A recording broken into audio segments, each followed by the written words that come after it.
Hey there, and welcome to another episode of Teaching Online with Jeff. In this episode, I want to cover a really basic question, which is just, how do I get started teaching online? I know that for a lot of teachers out there, this is a totally new experience. You have probably come from a situation where you have not had to teach online traditionally.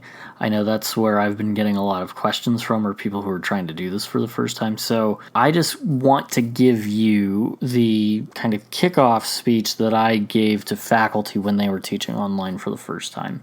So this will have a couple different things in it, but I hope you find this useful. So typically what I would say to faculty when they're teaching online for the first time is that, like I said in the first episode, as long as you know how to teach well, there's not a whole lot different between teaching online and teaching face-to-face, and that may seem counterintuitive at first. That's not to say that it's not a lot of work, and that's not to say that it's necessarily even an easy transition. Once you get to the point where you kind of understand what the differences are, at the end of the day, teaching online is just like every other type of teaching. You create objectives, you measure those objectives with assessment, and then you create instruction so that your students will be able to meet those objectives. That's pretty much teaching 101. If you have that down, you can teach online. So what are the main differences of teaching online? Obviously, the first thing is that you don't have the same type of impromptu interactions that you would have in a classroom. The social distance that you have in online classes is real. That's not to say that you can't have community in an online class. You just have to be more intentional about creating it.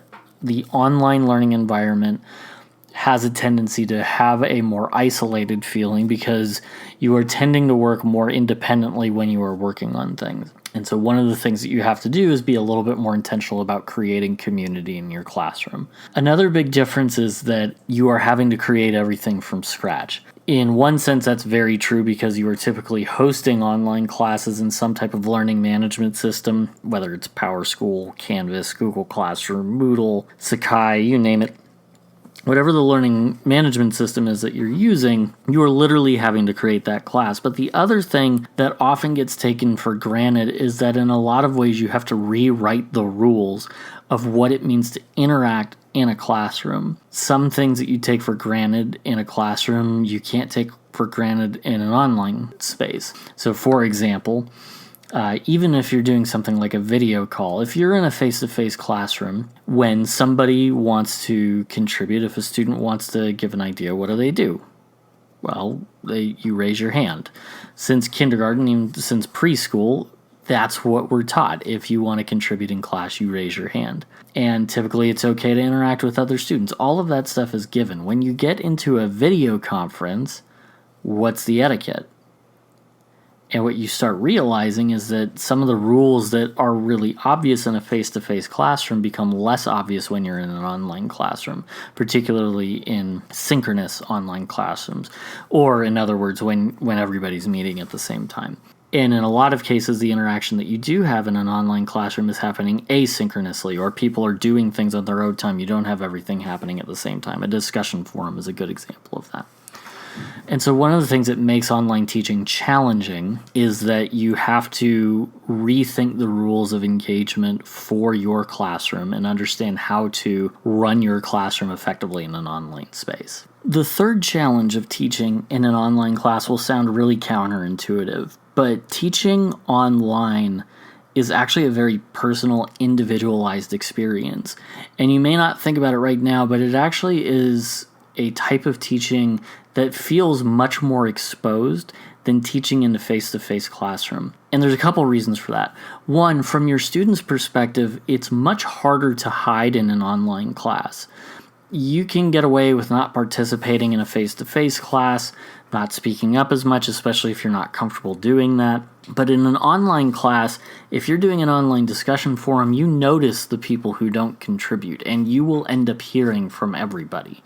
I've had faculty tell me over the years that they get to know their online students much more quickly than they do in a face-to-face classroom. In fact, one of them said that he knew his students better by the end of the first week of his class than he knew his students by week 5 in his face-to-face classes. Again, because it's a much more, again, it may not seem like it, it's a much more personal, intimate experience because you're hearing from everybody. The other thing is that as the teacher, you're a lot more exposed and you are not getting the normal feedback cues that you get in a face-to-face classroom. So even if you're not comfortable speaking in front of a group of students, like if you're a more introverted teacher or a more shy teacher, getting up and having to lecture can be a really challenging thing to do, but you're also getting immediate feedback from your students, and you can have a much more calm experience teaching with students. When you are teaching with them in a classroom where everybody's face-to-face, you see people nodding, you see people following along, or you see them tuning out and you adjust. When you teach online, if you're recording video or recording audio, you have none of that feedback loop.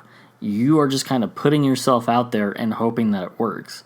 And all of the feedback that you get is really delayed, if it comes at all. That is a much more exposed feeling of saying, okay, I'm going to put this stuff out here, and even if I've been doing this for a while, doing it for the first time online when you're not getting that feedback can be a really difficult thing to deal with the first time you're doing that. So I want to acknowledge those as the 3 challenges that you will run into teaching online. You are going to have a much more isolated feeling when you are working on things. You are going to have to build community more intentionally because of that. You are also going to have to set the ground rules for that community more intentionally. And you are probably going to feel really exposed when you do this. The first time you teach online is always the hardest because you're learning it all for the first time, you're doing it the first time. So after all that, what's the best thing that you can do to get going on your feet? And the first thing that I would say is don't try to change your game plan, especially if you are having to adapt because of COVID-19. Don't try to think that you have to completely reinvent your class. You will be surprised at how much of your pre-existing class will still work in an online setting. So don't feel like you have to throw everything out. Approach your class thinking more about adaptation than recreation. Think about what you can take that you have already done.